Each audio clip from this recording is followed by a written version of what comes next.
¿Listos? Bueno, muy buenas tardes para todos nuevamente. Bienvenidos a su segundo CIPAS del curso en Estructura y Funcionamiento de las Computadoras, que estaba programado para hoy 9 de julio de 3 a 4:30 de la tarde.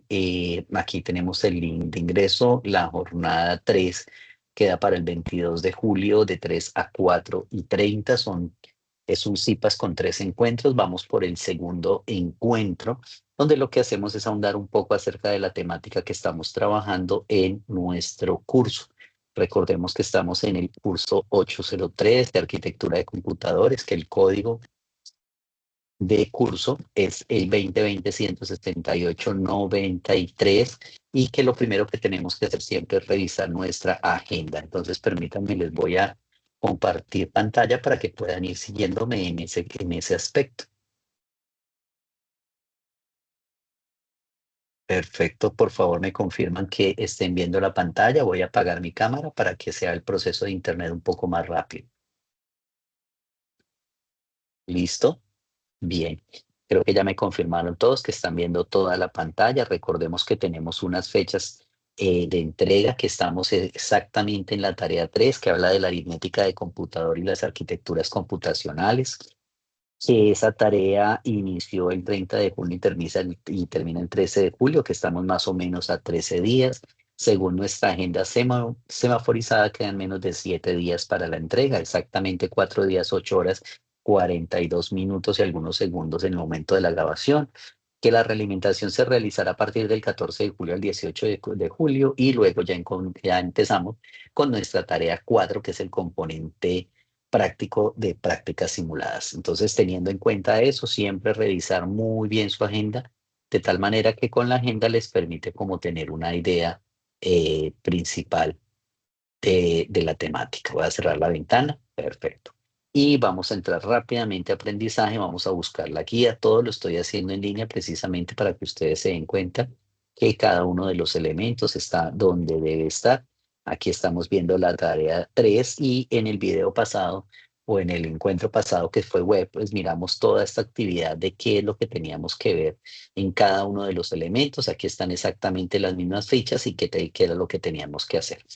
Algunos han tenido algún inconveniente con Microsoft Office 365. Les recuerdo que deben seguir el procedimiento de recuperar contraseña. En caso de no ser posible, por favor escribir a soporte,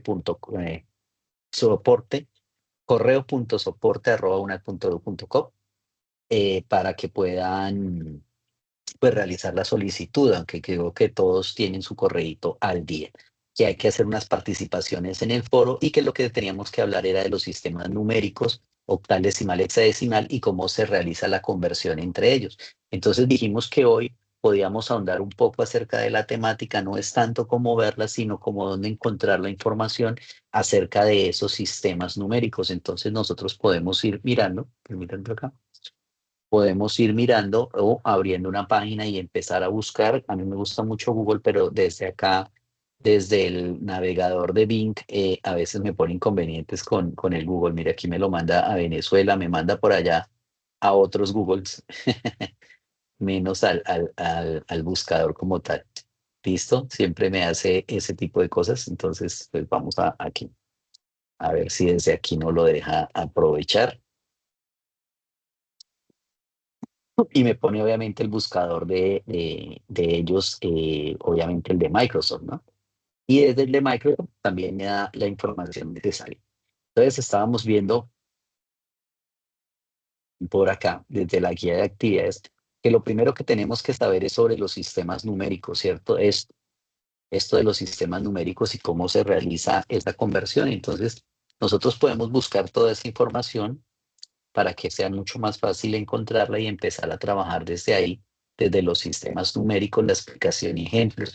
Aquí tenemos muchos videos que nos apoyan ese tipo de información, y es importantísimo que nosotros vayamos como revisando toda esa información, pero no solamente la que tenemos en Internet, sino también la que nos colocaron dentro de nuestro curso. Y aquí nos habla entonces de qué es un sistema numérico, para qué se utilizan los sistemas numéricos, y sobre todo en informática el tema del binario. Es súper importantísimo lo de los binarios. Creo que vimos un poco de eso, y vimos algunas, utilizamos también si no estoy mal, utilizamos la IA para ubicarnos un poco más sobre el tema de los sistemas numéricos, que yo creo que lo vamos a volver a hacer hoy.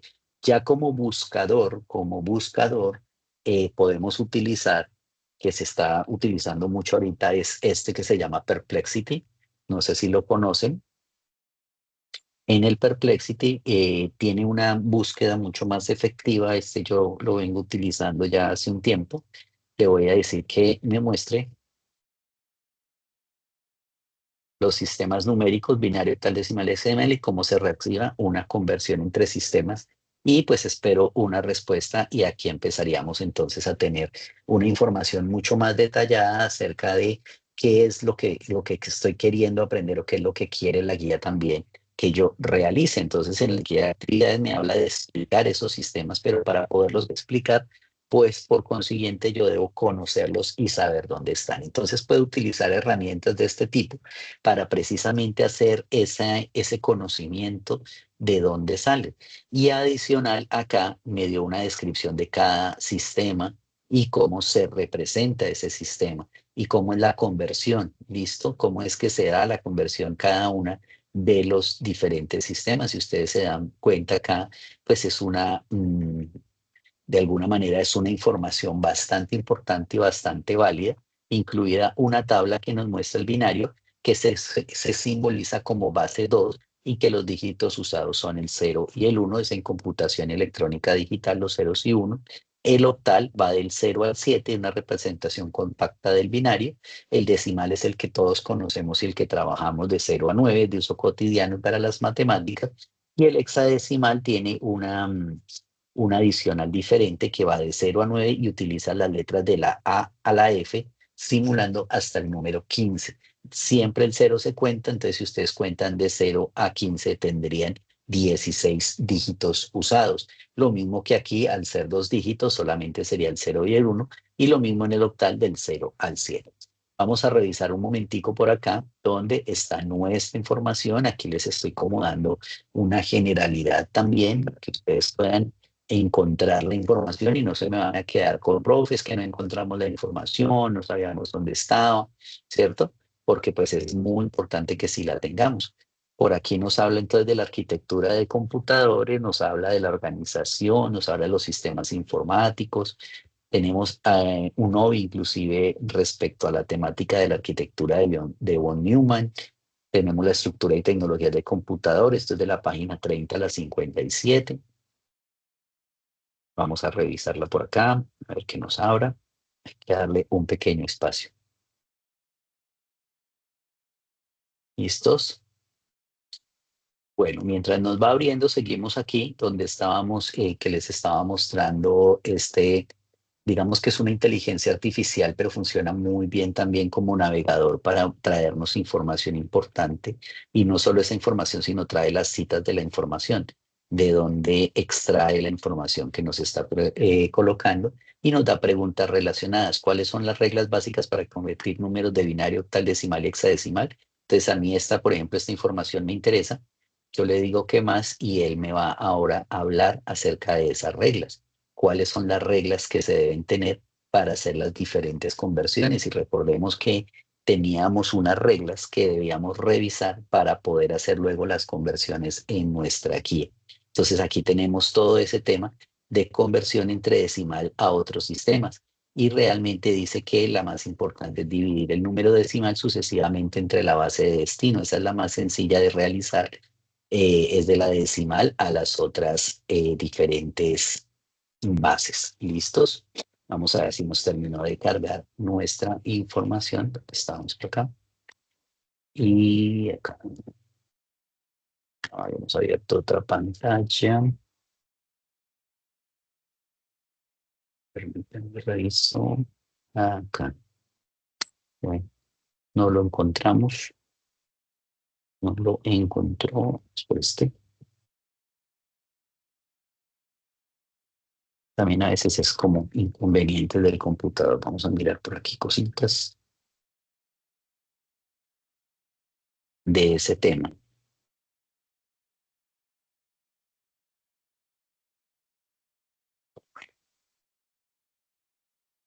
Muy bien.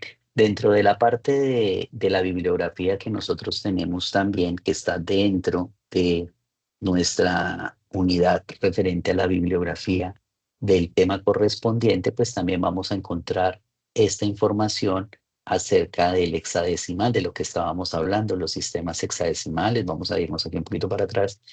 Octal, volvemos más, sistema octal, binario por acá, sistema binario, sistemas decimal, y acá arranca sobre los sistemas numéricos, que está dentro de la bibliografía sugerida para ustedes, y la idea de nosotros poder leer toda esta información de tal manera que conozcamos de qué nos están hablando. Ya vimos también desde la IA cómo interpretamos o cómo buscamos los diferentes tablas o números o sistemas numéricos, en este caso el binario, el octal decimal y hexadecimal, que son los mismos que estamos solicitando dentro de la guía. Y entonces aquí estos sistemas numéricos obedecen a conformación al valor que adquiere cada dígito de acuerdo con su posición en el número compuesto. Entonces, si nos vamos ya mucho más a la matemática como tal, de cómo se elabora, pues esto es lo que vamos a encontrar. Estos libros son mucho más técnicos en ese sentido, donde nos da la base del sistema, el valor nominal del dígito, la posición del dígito y demás. Y nos habla entonces acerca del sistema decimal, que como siempre hemos dicho, es el que todos conocemos, ¿cierto? Es el que todos conocemos, es el sistema de decimal, y nos enseña por qué cada uno de los valores, dependiendo la ubicación, tiene el valor que corresponde. Ejemplo, en este número de 2 por 10 a la 2, que es la representación del número, y lo mismo en el conteo decimal, cómo se realiza ese tipo de conteo. Lo mismo pasa para la parte binaria y las posiciones de la parte binaria, para nosotros aprender toda esta temática. No nos vamos a detener mucho en esto porque primero el tiempo es corto, están a 4 días de la entrega y quiero tratar de resolver dudas sobre lo que estamos esperando que se necesita. Entonces acá también tenemos el tema del sistema octal, el conteo de octal, y aquí el sistema hexadecimal, el que nos hablaba del sistema hexadecimal, que ya compone letras. Recuerden que cuando aparezcan números con letras, generalmente es un número hexadecimal, y ese número hexadecimal, aquí está, por ejemplo, tenemos una representación o una tabla de equivalencias de números en diferentes sistemas, que son los 4 sistemas que nosotros proponemos ahí, que el número 0 pues está igual en todo, el número decimal 1 en binario se representaría así, en octal igual, el número 2 ya en binario es la posición, la segunda posición, el 2, entonces es 0, es 1, 0. En octal sigue siendo 2, en hexadecimal 2, luego el 3, 4, 5, 6, 7, hasta ahí se acompañan, y luego aquí ya cambia en el decimal número 8, cómo se ve en binario, cómo se ve en octal y cómo se ve en hexadecimal. Si se dan cuenta, a partir del número 10, que sería el 10 en decimal, viene a representar la letra A en hexadecimal. Y lo mismo de ahí hasta el número 15, hasta el número 15. ¿Listo? Hasta aquí. Y aquí, a partir de ahí, en hexadecimal empieza otra combinación nuevamente, a la repetencia de los números con los otros para poder, por ejemplo, el 16 en hexadecimal es 1, 0. ¿Listo? Estos sistemas, con sus equivalencias, pues estas tablas las encontramos en toda parte y las podemos ver para que tengamos esa equivalencia y empecemos a familiarizarnos mucho con toda esta temática de los números tanto binarios como hexadecimales, que son los más usados en programación, donde más vemos todo este tema de trabajo binario y de trabajo hexadecimal. Entonces aquí tenemos toda la información dada la tabla. Aquí nos permite que hagamos una tabla, nos da como nos da una tabla general para que desarrollemos un ejercicio. Aquí nos habla del código binario y cómo la representación binaria, cómo es que se hace hasta el 15. Los 4 dígitos darían 15.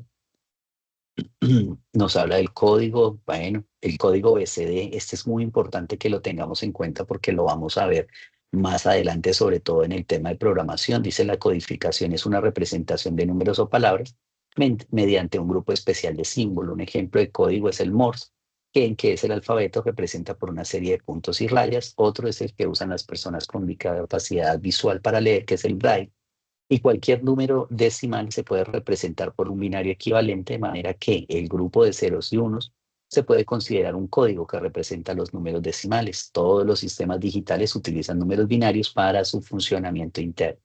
Sin embargo, el entorno de los usuarios de dichos sistemas digitales se desenvuelven en sistema decimal. Todos nosotros utilizamos el sistema decimal. ¿Listo? El código BCD o código decimal codificado en binario resulta cuando representamos un número decimal por su respectivo binario de 0 a 9 decimal corresponde con una cadena de dígitos binarios.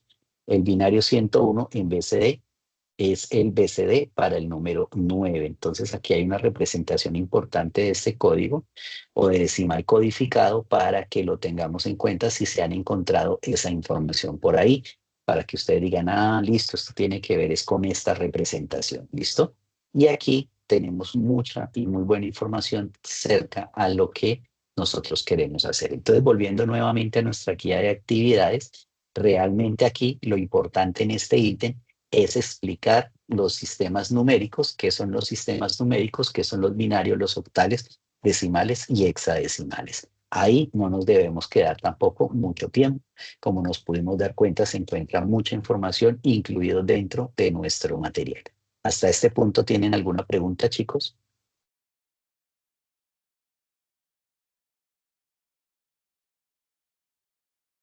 ¿Es claro eso? Sí.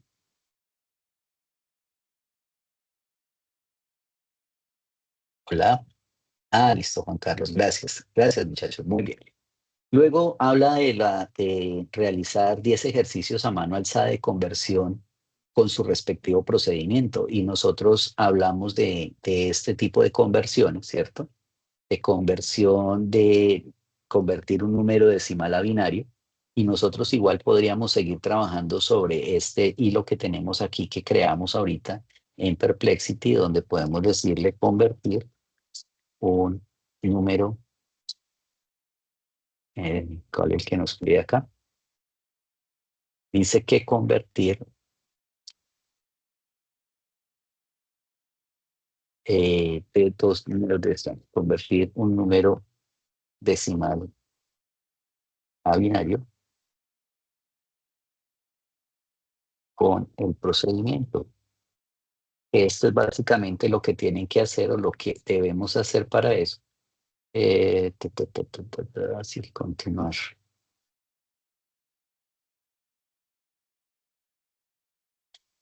Listo.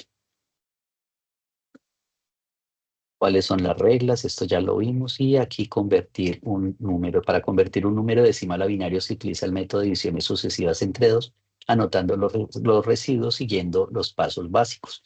Entonces aquí tenemos, por ejemplo, esta conversión está bastante grande, pero es bien importante para hacerla cómo se va dividiendo el residuo que va quedando. Él se divide nuevamente y esos residuos son los que se van a tomar luego leyendo los residuos de abajo hacia arriba. Arrancamos a leerlos en este orden y se colocan acá y ese sería este número, este sería el resultado en binario. Es un número bastante grande, digamos, hagamos un ejemplo con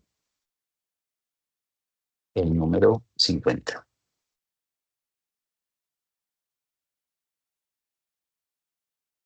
Y aquí tenemos un ejemplo mucho más pequeño de cómo se hace esa conversión de decimal a binario.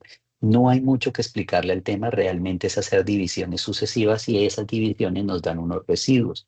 Esos residuos luego los tomamos de abajo hacia arriba y creamos el número binario correspondiente al número que nos están solicitando. Y ahí está. ¿Listo? Bueno, muy bien. Esta conversión la podemos realizar porque nos están pidiendo que los ejercicios los realicemos a mano alzada. ¿Qué quiere decir eso? Que ustedes escogen los números que van a convertir. Por ejemplo, Juan Carlos me dice, no, yo voy a convertir el 31. Debe hacerlo en una hoja de papel, por eso se llama a mano alzada, y hacer el procedimiento. Pero el procedimiento implica que debe hacer todas las divisiones. Podríamos hacerlas como nos está mostrando acá, que es por medio de una tabla, o sencillamente ir haciendo los grafos que utilizamos nosotros normalmente para hacer las divisiones y dar los diferentes resultados. Ambas son válidas y podríamos utilizarlas. Lo importante es que se vea la secuencia para poder corroborar que este número realmente es el número en binario que corresponde. Es lo más importante que necesitamos nosotros saber. Quiero pasarles entonces acá este dato de este canal de YouTube donde van a encontrar aquí esta información, donde ustedes van a encontrar, se las voy a colocar en el chat. Permítanme. Aquí van a encontrar todo el tema de los sistemas de numeración. Es un video muy corto de 6 minutos, se llama Sistemas de Numeración Decimal, Binario y Hexadecimal con la tabla comparativa para que tengamos un ejemplo mucho más claro. Vamos a ponerlo un segundo para que ustedes lo vean y puedan tener mucho más información respecto a él. ¿Listo? ¿Ahí escuchan?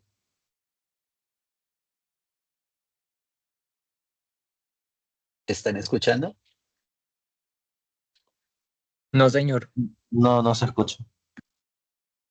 Entonces, permítanme, les comparto audio. Déjame compartir. Hoy compartimos con audio. Incluir sonido, ventana 2. Y nuevamente me cuenta.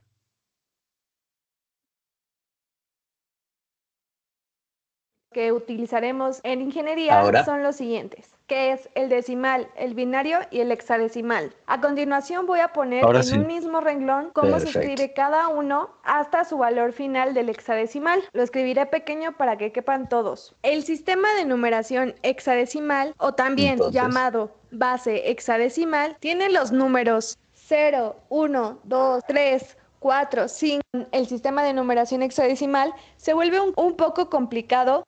Es fácil aprendérnoslos porque va.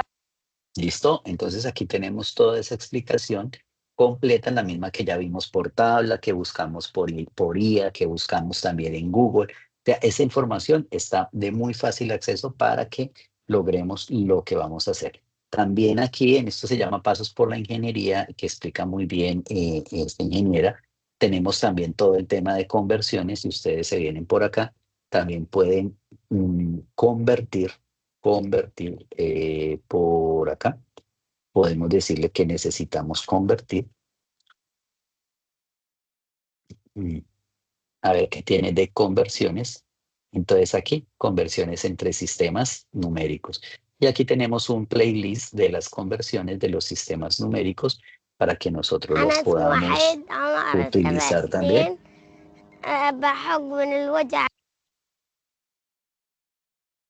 Hola amigos, ¿Listo? en este video Pues, veremos sistemas de numeración y por 1. acá Al lado de la raya verde les voy estarían a acá, poner su equivalente de en binario binario. octal.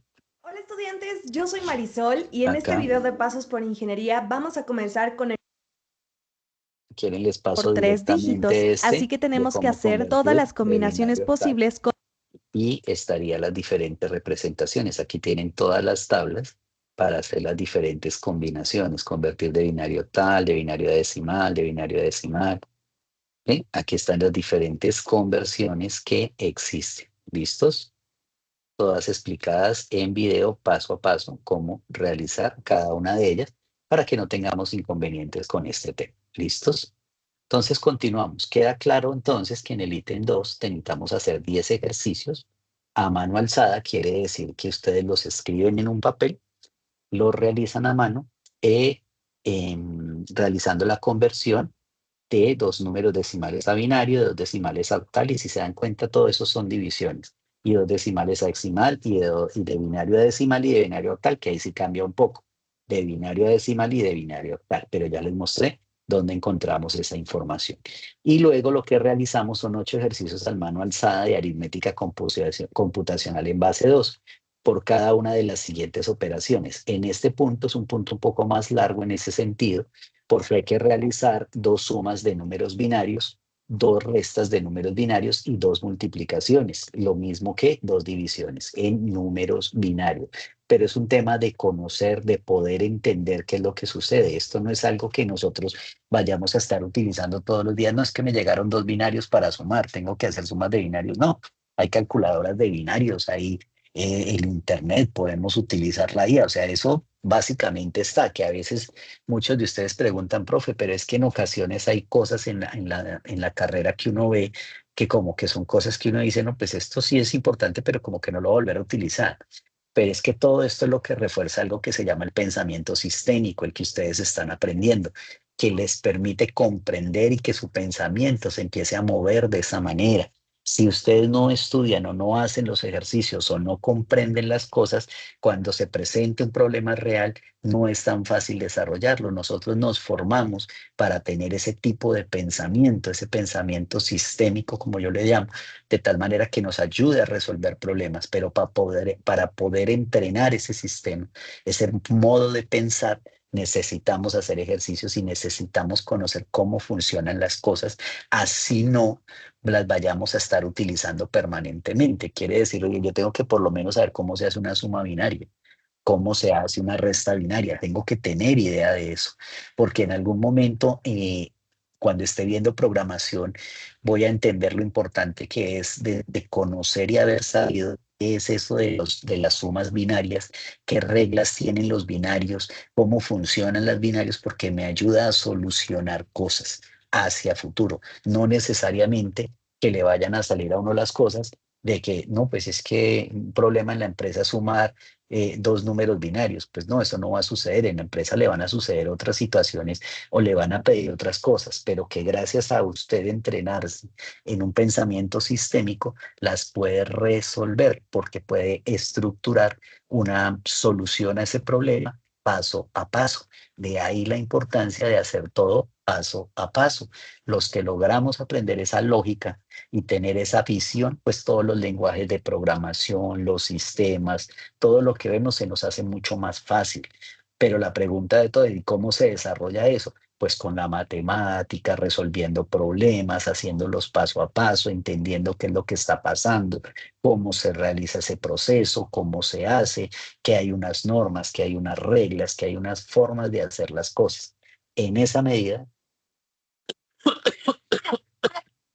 es que nosotros podemos entonces entender y comprender qué es lo que sucede y podemos luego, con ese pensamiento y con esa forma de pensar, resolver problemas pues muchísimo mayores en otros contextos. Vamos a copiar este punto como tal. Esto yo lo hago porque sé que ustedes ya lo están haciendo. Decir que no se hace o que no lo van a utilizar, pues es tapar el sol con un dedo, como decía un profe hace poco en un evento en el que estuvimos. Realmente la IA se volvió un uso de todos y es tan un uso de todos que podemos nosotros, miren, realizar cosas que podemos hacer y mirar qué es lo que pasa con esas cosas. Pero que esto sirva, y yo se los dije desde la vez pasada, yo no tengo ningún inconveniente en enseñarles todo este tipo de cosas, pero lo que me parece interesante del tema es cómo puedo aprender más y mejor y más rápido. O sea, que esto me enseña de una manera, me está trayendo la información tal cual yo la necesito, pero que me dé más información para yo aprender a qué es lo que está pasando. Entonces, miren acá, ejercicio de aritmética computacional en base 2. A continuación se presentan 8 ejercicios. Le di tal cual lo que estábamos pidiendo. Aritmética C en binario base 2 mostrando el procedimiento paso a paso para cada suma, resta, multiplicación y división. Y entonces aquí nos hace ese paso para hacer esta primera suma. Nos está haciendo el paso a paso, la segunda suma y los resultados y digamos, todas las multiplicaciones, los resultados que se dan. Ahora, si yo necesito es conocer las reglas, puedo también pedirle que me dé esas reglas, o sea, que me permita mirar cuáles son las reglas para realizar las sumas, cuáles son las reglas para suma, cuáles son las reglas para resta, para multiplicación y para, para multiplicación y para división. Entonces yo podría pensar en decirle que me dijera, ops, espérate que me salí, no, que me diera cuáles son esas reglas que yo necesito para realizar eso, ¿cierto? Entonces, ¿cuáles son las reglas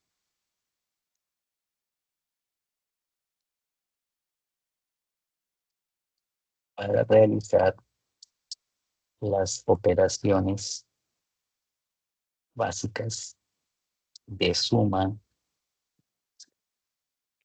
resta, multiplicación de números binarios.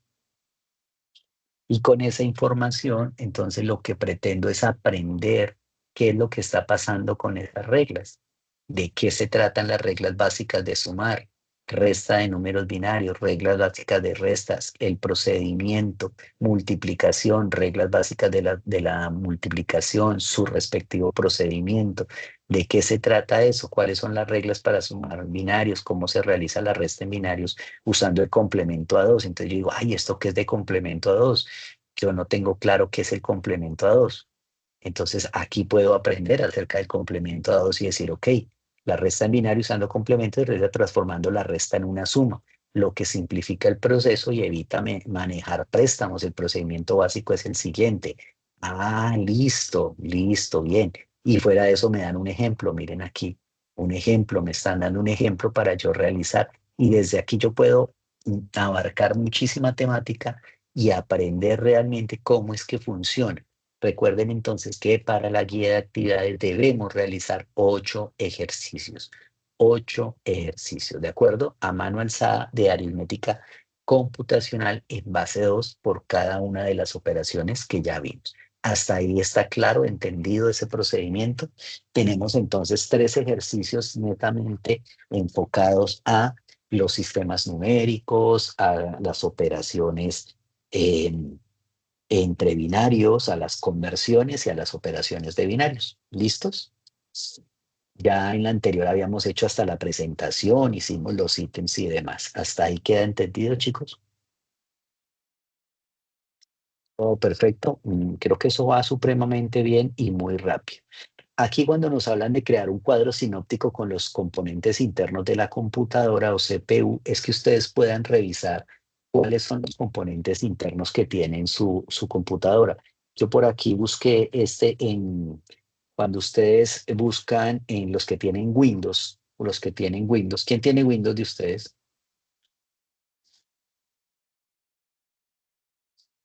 Los que tienen Windows pueden entrar entonces, lo que pasa es que en este momento estoy en una máquina que no es de Windows, pueden entrar a Windows R, la tecla Windows y la R que es para ejecutar y colocan MS Info 32, por eso coloqué este aquí es MS Info 32, de tal manera que aquí puede salir todo lo que tiene la computadora que ustedes tienen. Entonces Windows R es para ejecutar una línea de comando y en esa línea de comando colocan MS Info 32 y les aparecerá esta ventana donde va a tener todo lo que tiene su sistema Windows como tal. Existen programas que nos permiten como extraer esa información, pero hoy en día, con tanto problema de las vulnerabilidades de los equipos, quiere decir, con tanto pirata hacker que hay tratando de robar la información, no es muy recomendable usar ese tipo de programas que ayudan a mirar los componentes internos. Antes se utilizaban muchos programas técnicos para hacer eso, pero pues el Windows nos permite por medio de sus propios mecanismos saber qué tenemos dentro del computador. Entonces, ustedes deben buscar qué tienen dentro de su computador, sus componentes internos, cuál es la CPU. Entonces, vamos a ver quién de ustedes nos puede hablar acerca de la CPU. ¿Qué CPU tiene el computador de ustedes? ¿Quién nos dice? ¿Listo? Vamos a ver quién nos colabora con ese dato, entrando por sistema, como les dije, que ahí les di la información y nos pueden dar eso. Juan Camilo, dime. Profesor, a mí me sale que tengo un procesador Intel Core i5. Wow, qué bueno. ¿Cuántos núcleos? Parece 10 cores, 10 núcleos por 64, Uf, 1300 megahertz. no, pero usted está pasado de equipo.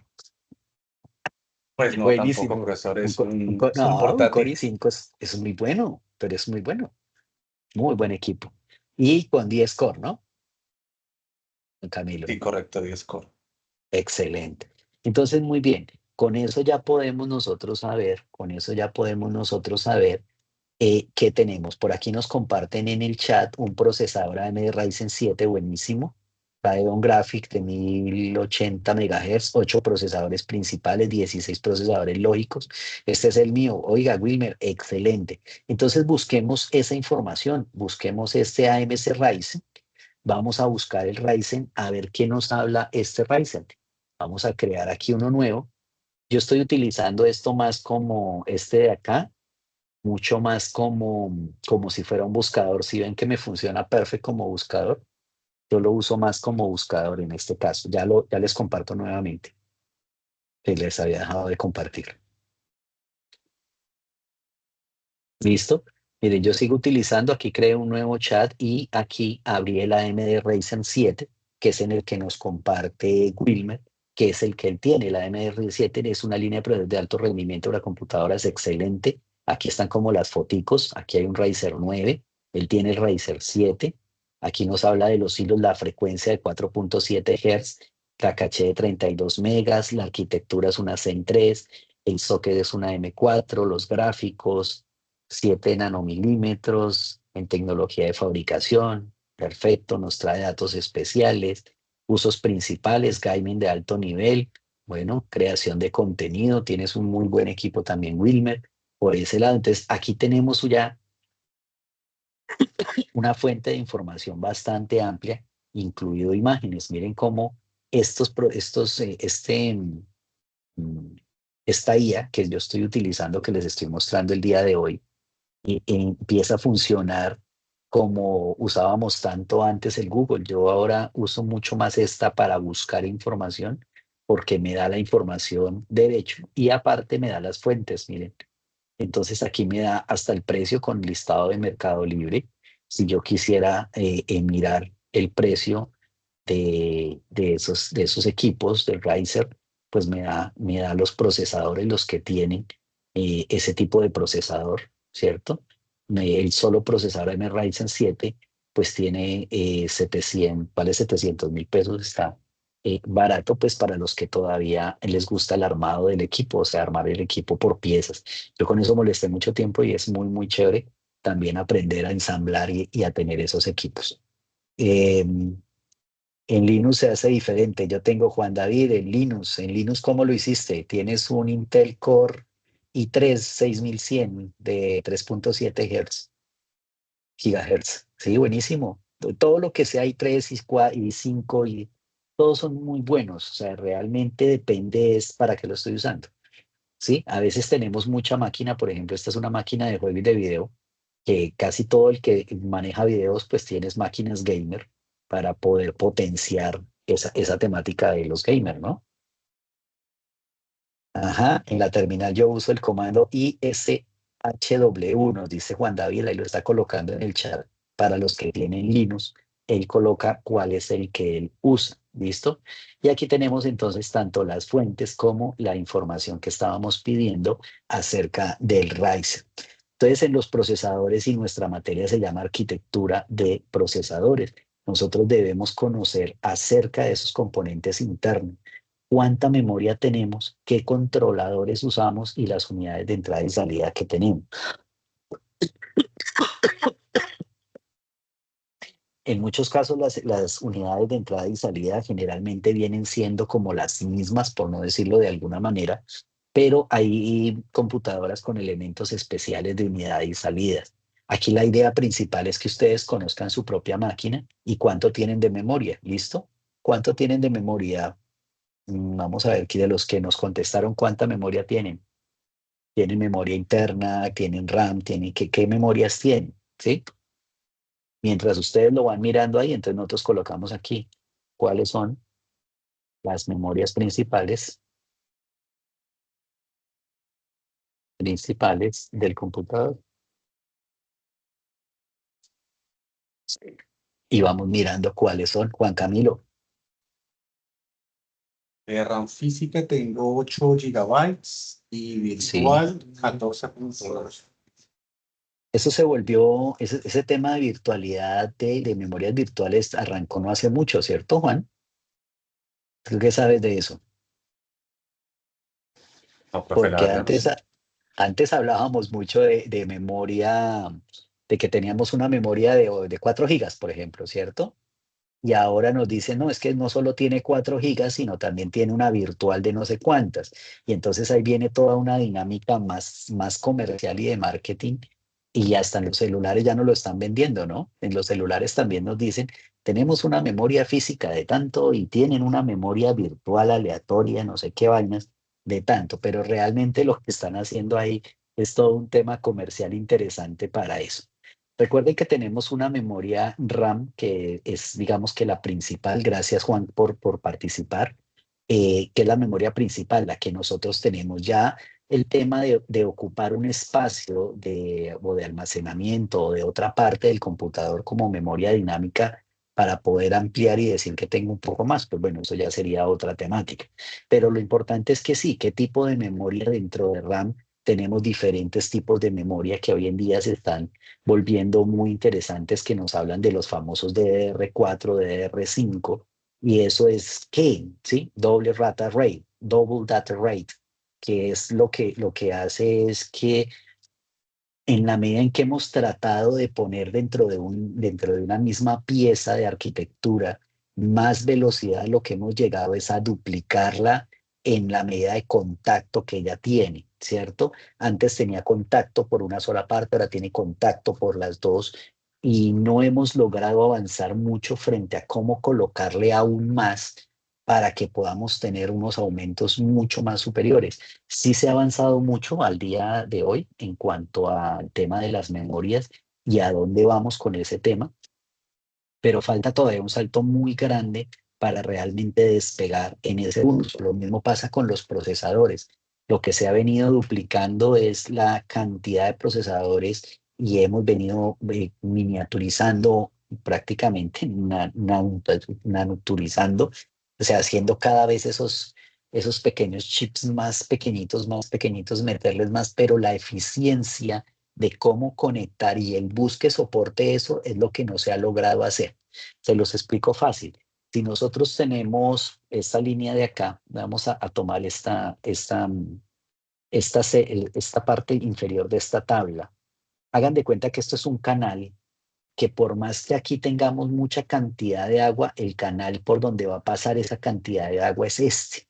Y lo que han hecho es cómo maximizar este canal o bus de datos para que esa transferencia que se da entre toda esta agua que tiene que pasar por aquí para llegar a este lado, pues sea más eficiente. Es lo que digamos que es donde está el gran meollo del asunto desde hace varias décadas hacia acá. ¿Cómo maximizamos el bus? Quiere decir, donde los componentes se conectan, ellos se conectan a la placa madre. La placa madre tiene unos buses que interconecta a todos los demás. Entonces, ¿cómo es que esa velocidad y ese uso de esos buses los vamos a poder utilizar mejor? Ahí es donde viene el gran problema de la arquitectura y cómo lo han venido solucionando las diferentes empresas. Entonces, usted conoce su equipo y puede empezar a saber desde su equipo qué elementos clave tiene y con esos elementos lo que va a hacer es generar entonces un cuadro sinóptico donde usted me cuente a mí y nos cuente a los docentes cuáles son esos componentes internos de su computadora. Pero más que enumerarlos, es hacer este tipo de dinámicas y decir, bueno, ¿y esto cómo funciona una cosa con la otra? Hace un tiempo para acá se venía haciendo la actualización, inclusive eso se sigue haciendo mucho, la actualización de pasar los equipos de avanzarlos de procesador, pero hay algunas placas madres que solo reciben hasta ciertos procesadores, no se pueden avanzar más de ahí. Lo mismo que no se puede avanzar más la memoria RAM. En algunos casos la pregunta es, bueno, pero ¿por qué? Y es por lo que les explicaba, porque su arquitectura o su diseño no está capacitado para transferir más información, sino hasta ese punto. Entonces, hagamos de cuenta, usted le puede colocar a un Renault 4 un motor de Ferrari y es posible que el Renault 4 le deje inclusive soporte o pueda de alguna manera ponerle el motor de Ferrari.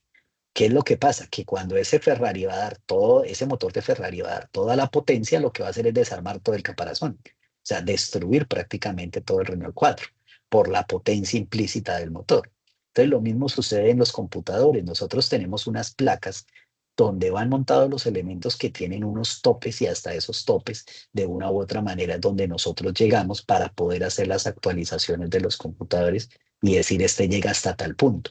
Por eso cuando nos venden computadores hoy en día, también nos dicen esto se puede actualizar a X de RAM, se puede actualizar hasta X de procesador, para que nosotros tengamos una máquina que no solamente estemos comprando un computador hoy, sino que tengamos la posibilidad en 2 o 3 años de repotenciarlo para que nos siga durando otros 2 o 3 años más la misma máquina que compramos y no estar saliendo de ella. Pero no es en todos los casos. Recuerden que los computadores pequeños o de bajo costo, pues prácticamente viene todo en una sola placa incorporado y pues esos ya no permiten hacer ese tipo de actualizaciones. Eso solo se da en equipos que son, entre comillas, decirlo, de alta gama que permiten que nosotros hagamos esas actualizaciones. ¿Listo? Dice, yo tengo 2 módulos de 16, o sea, 32. Juan tiene un excelente equipo, parece todo un equipo de video, para edición de video, renderización de imágenes y demás. Me parece interesantísimo. Listo. Israel también dice que tiene 16 gigas de RAM física. Perfecto. Entonces es bueno que nosotros, por ejemplo, nosotros los que estamos estudiando ingeniería, los tomos de arquitectura, pues conozcamos nuestra máquina, de qué se trata nuestra máquina, qué tipo de tarjeta tiene nuestra máquina, cuál es la mainboard de nuestra máquina. ¿Sabemos que tiene una tarjeta madre o definitivamente ese tema no lo sabemos nosotros? ¿Sí? Es lo que debemos pensar, si conocemos acerca de eso o no conocemos acerca de eso. Voy a mirar por acá una diapositiva que había visto que me parecía interesante para sumarles en el día de hoy. Esto, digamos que esto es muy informática básica, pero que nos ayuda como a contextualizar un poco acerca de lo que vamos viendo y de lo que hemos estado viendo el día de hoy. Hablando a tema de los datos, pues toda la información es numérica, todo lo que está en Internet son unos y ceros, por lo tanto es tan importante saber de ellos, conocerlos porque todo representa unos datos, todo representa una información en la vida real. Tenemos diferentes datos de salida, pero esta no les quería mostrar por acá. Entonces nosotros acá, esta es la estructura funcional de los computadores o qué tenemos dentro de los computadores.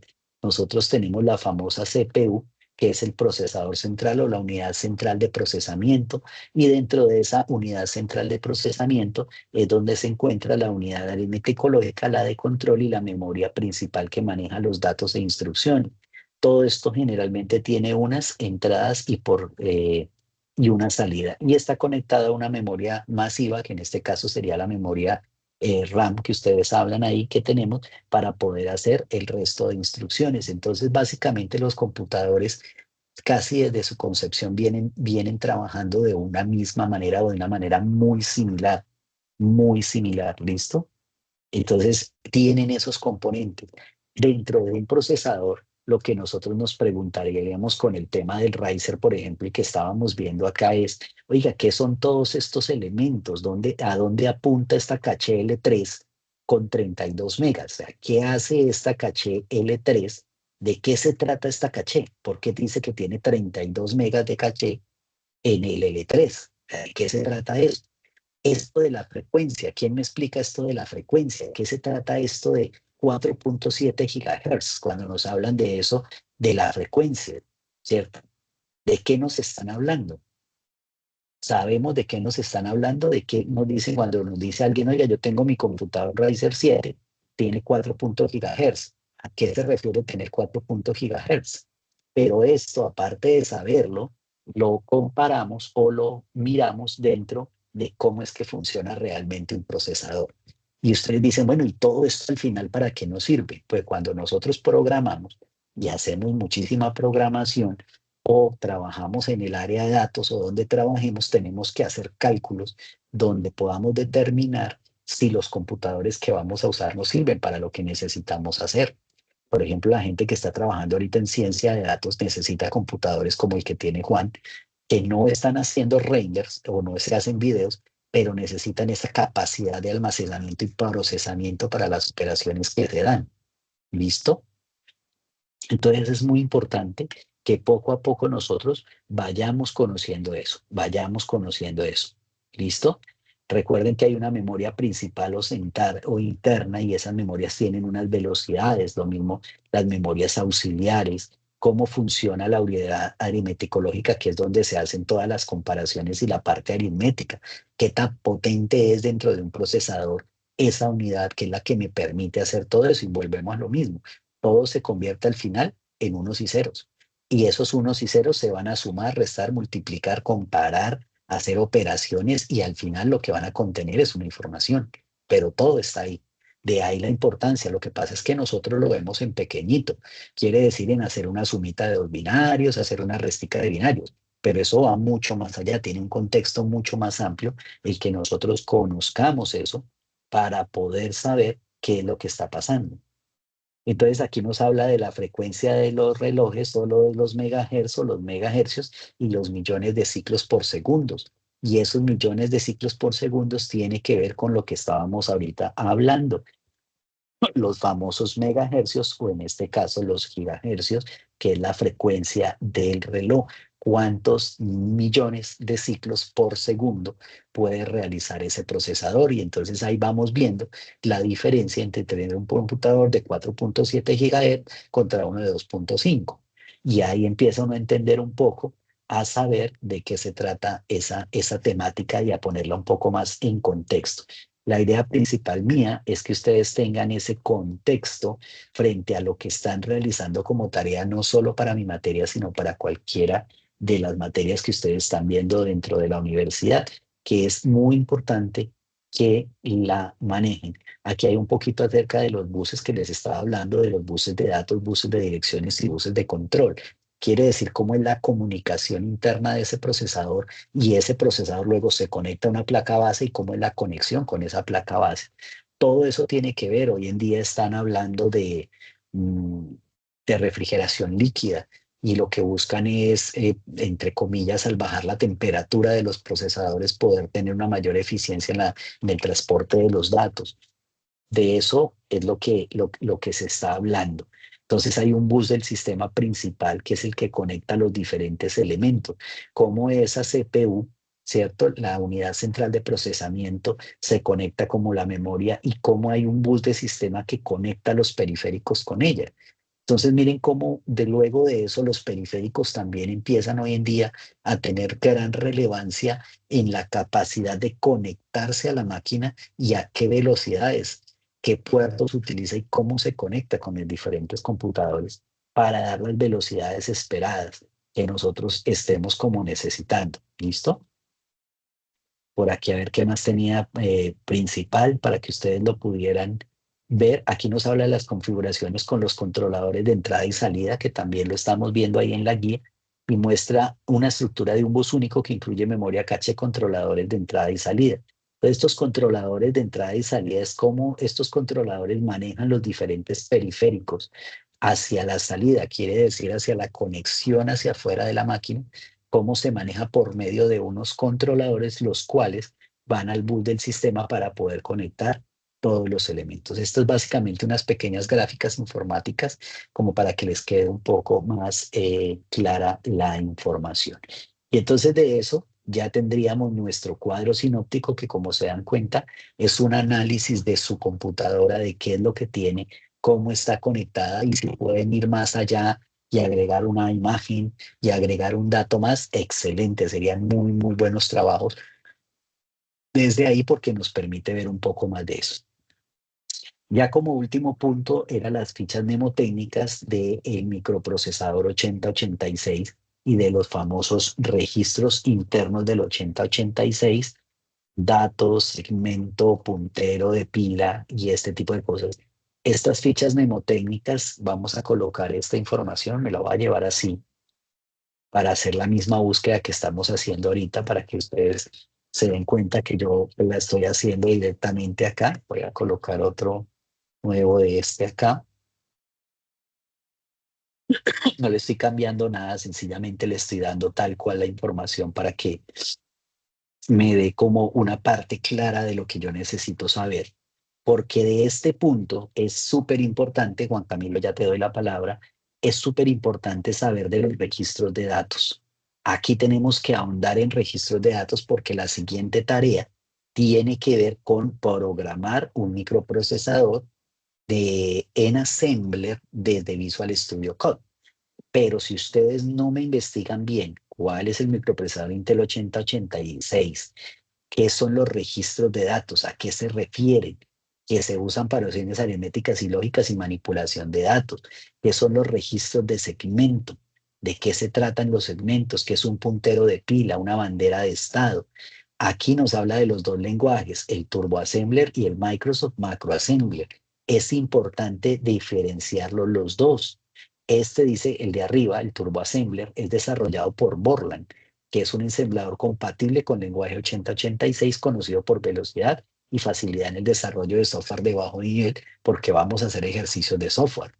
Luego está el Microsoft Assembler desarrollado por Microsoft. Entonces miren que el Turbo Assembler es desarrollado por Borland y el Microsoft Macro Assembler, el MAMS, es desarrollado por Microsoft. Y es un ensamblador muy popular y ampliamente utilizado para programas en lenguaje ensamblador, ofreciendo soporte para macros y una sintaxis robusta para el 8086. Entonces, en resumen, un 8086 es un procesador de 16 bits. Recuerden que este procesador es ¿de qué año? De por acá nos dio hasta la 1978, donde estamos hablando solamente un procesadorcito de 16 bits con una arquitectura segmentada.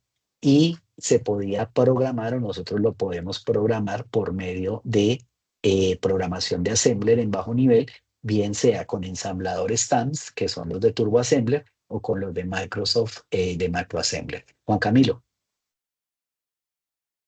Profesor, antes de continuar, quería hacerle Dime. una pregunta con respecto al cuadro sinóptico. Claro que sí, Solo los mejor. componentes internos, o sea, no tiene nada que ver los dispositivos de entrada y salida o también tienen que ver.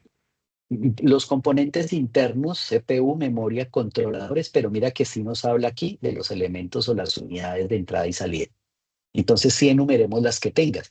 Hoy en día elementos de entrada y salida como antes teníamos, pues ya casi que no tenemos, ¿no? Juan? Casi que todo viene en el equipo. No sé qué tantos de ustedes todavía utilicen USBs, ¿cierto? Yo prácticamente ya no, ni discos externos, casi todo está en nube. Entonces hay mucho elemento de entrada y salida que se ha ido perdiendo. Pero si ustedes tienen elementos de entrada y salida que están utilizando, coloquémoslos, ¿de acuerdo? Listo, profesor, gracias. Bueno, con mucho gusto. Sí, todavía, no sé, pues, hoy en día tenemos esos otros elementos de entrada y salida, un audio espectacular, o tenemos una lectora de tarjetas de todo tipo, o tenemos, no sé, mouse especiales, porque pues ya un mouse no es el antiguo mouse de clic, ahora tienen 10 botones y todos programables, o sea, hay mucha cosa que tenemos desde esa parte. Muy bien. Regresando a las fichas mnemotécnicas y al microprocesador 8086, estábamos hablando acá de que habían puntos súper importantes como son estos de acá, todo lo que son los registros internos del 8086, por favor, tengámoslo como claro, cómo es que funciona eso. ¿Qué son esos registros internos? Cuando estén haciendo las fichas mnemotécnicas, enfoquémonos en eso. Mire que la ficha nos pide los datos, nos pide segmentos, dice, registros internos, datos, segmento, punteros de pila, banderas de estado y de control. Y nos habla del lenguaje Assembler, tanto en Turbo Assembler como en Microsoft Assembler. Entonces, si yo miro acá, pues básicamente la información que me está dando. Y yo me puedo ir un poco más para aprender acerca de estos registros de datos. Y dice aquí cuáles son los registros internos y sus funciones principales. Venga, a mí me interesa conocer bien este tema, pues le doy clic y sigo ahondando en la información, mírenlo. Entonces aquí me dice que los registros AX, BX, CDX y DX son registros de propósito general de 16 bits y este término es importante cuando nos hablan de los bits. ¿Qué cantidad de bits tiene un elemento? 8 bits, 4 bits, 16 bits. Aquí nos están hablando de 16 bits. Accesible también en 8 bits, o sea que tiene dos partes, una alta y una baja compuesta de 8 bits. Y eso nos da un total de 16, pero los 8 primeros están en la parte baja y los 8 últimos están en la parte alta. Entonces quiere decir que este registro X está dividido en dos segmentos, parte alta y parte baja. Dice, AX es un acumulador principal usado en multiplicaciones y divisiones. Entonces mire que la X es un acumulador principal, entonces ya voy viendo la utilidad de la X, del registro X, porque cuando veamos el tema de assembler, lo que vamos a ver es que ya se hacen es movimiento de datos, más no como lo hacemos hoy en día que creamos variables. Aquí lo que hacemos es que tenemos espacios en esos registros para colocar nuestra información, como si la fuéramos a colocar en cajitas y luego la recuperáramos de esas cajitas. O esas cajitas las podemos operar entre ellas también, que eso ya lo veremos obviamente mucho más adelante. Aquí habla de los registros de segmento y entonces nos habla de CS, de DS, de SS y SE. Contiene la dirección base de los segmentos de memoria para código, SS para pila, ES para datos externos, permite direccionar hasta una media. Los registros de puntero hoy dice o start pointer. Y nos habla al famoso de registro de estado o de las flags, de las banderas, que contiene indicadores de estado y control como cero, acarreo, signo, overflow. ¿Qué es lo que pasa con esta temática y por qué me parece tan chévere que ustedes la puedan ver? Porque cuando lleguemos al punto de programación, ustedes van a ver una programación prácticamente de bajo nivel. Quiere decir que así era que se programaba antes, a este punto de bajo nivel, y se hacían muy buenos programas así.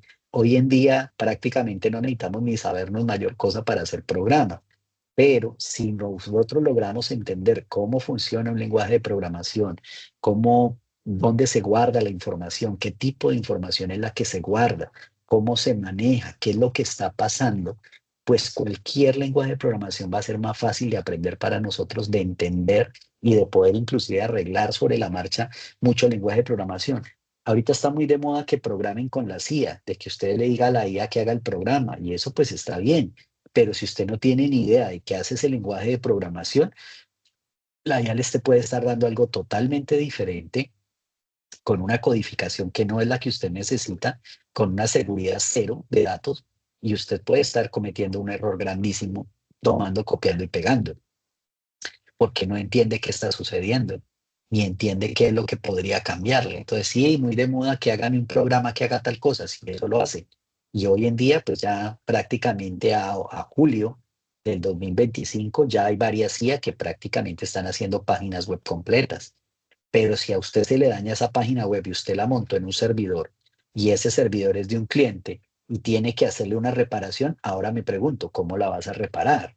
Porque tienes que conocer de programación y aparte de eso, ¿qué estructura utilizó la IA interna para el direccionamiento de los datos? ¿Cómo los llamó? ¿Cuáles son los registros? ¿Cuáles son los nombres de variables? ¿En qué parte quedaron almacenados? ¿Cómo se llama la base de datos? ¿Cuál fue la indexación de la base?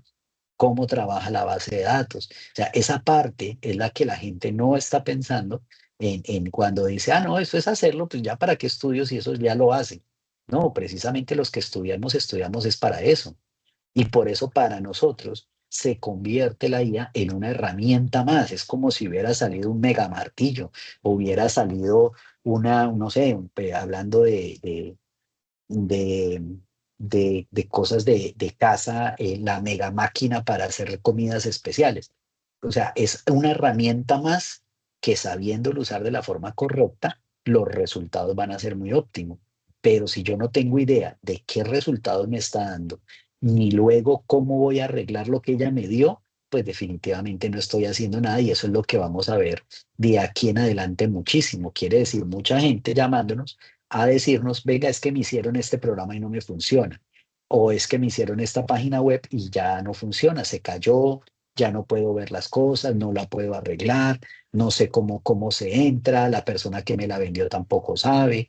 Eso es lo que vamos a ver muy frecuentemente con ese uso que le están dando ahorita a la CIA. Por eso nosotros sí o sí, como profesionales en formación, conocer todas las herramientas y conocer todos estos elementos que son antiguos, porque nadie va a decir que programar en Assembler, ustedes pregunten, ¿quién programa en Assembler? Pues no, no hay nadie que programe en Assembler, ¿cierto? Muy poco. Pero si usted conoce los fundamentos del Assembler, pues tiene una idea más general de qué es lo que está sucediendo en una máquina y cómo funcionan las cosas. Nuevamente, siempre apuntando a tener ese pensamiento sistémico y de ingeniero que nos permita luego desarrollar soluciones para cosas mucho más macro. Entonces tenemos aquí el instruction pointer o el P, ya vimos lo de los registros. Entonces aquí dice cómo se dividen los registros de datos y qué funciones cumplen cada uno. Nosotros podemos seguir dando clics ahí y ahondando sobre la temática todo lo que ustedes quieran, miren. Entonces aquí, este es importante y por eso di clic en ese para ir cerrando, es que la X al ser un acumulador es el registro principal para las operaciones aritméticas y lógicas, por lo tanto, es uno de los que más vamos a usar. Es el registro que utiliza en instrucciones de manipulación y división directa y se puede acceder a la parte alta. Des en cuenta que aquí cambia de AX a AH y la parte baja como AL. Cuando nos hablan así, cuando lo separan, recuerden que la X era de 16 bits, pero cuando yo me refiero a la parte alta, ¿cierto? A la height, se llama AH o height, a la parte alta estoy observando los 8 bits de la parte alta y cuando le digo AL sería A load, o sea, baja, estoy a los 8 bits de la parte baja. Y ambos sumados sería una X que tendría 16 bits.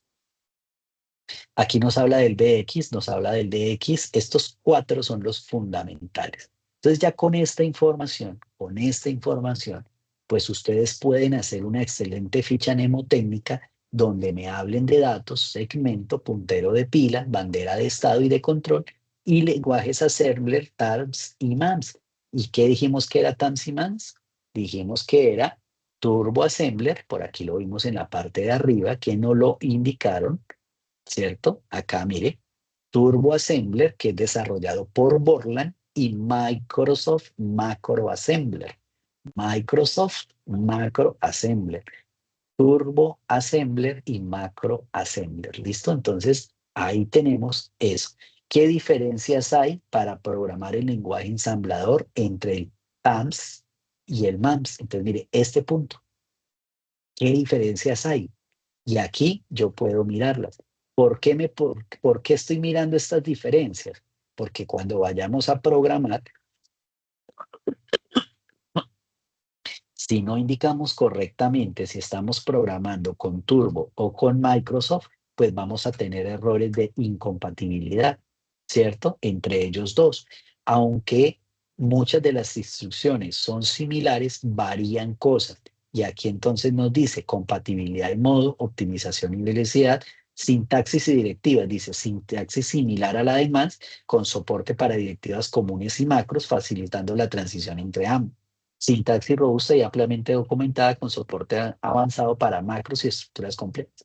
Entonces vemos cómo el de Microsoft es como mucho más robusto y el TAMS es mucho más simple para programar.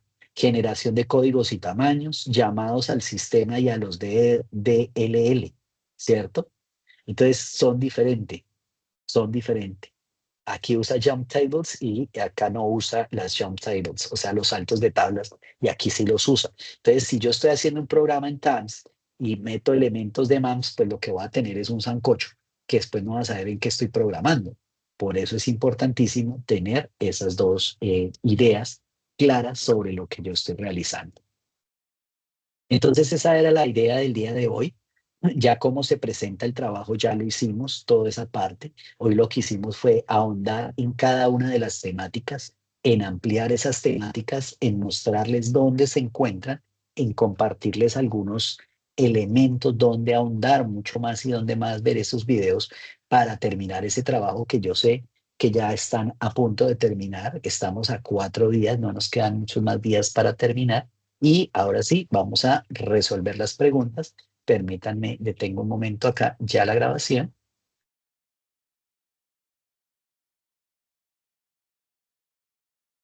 porque en la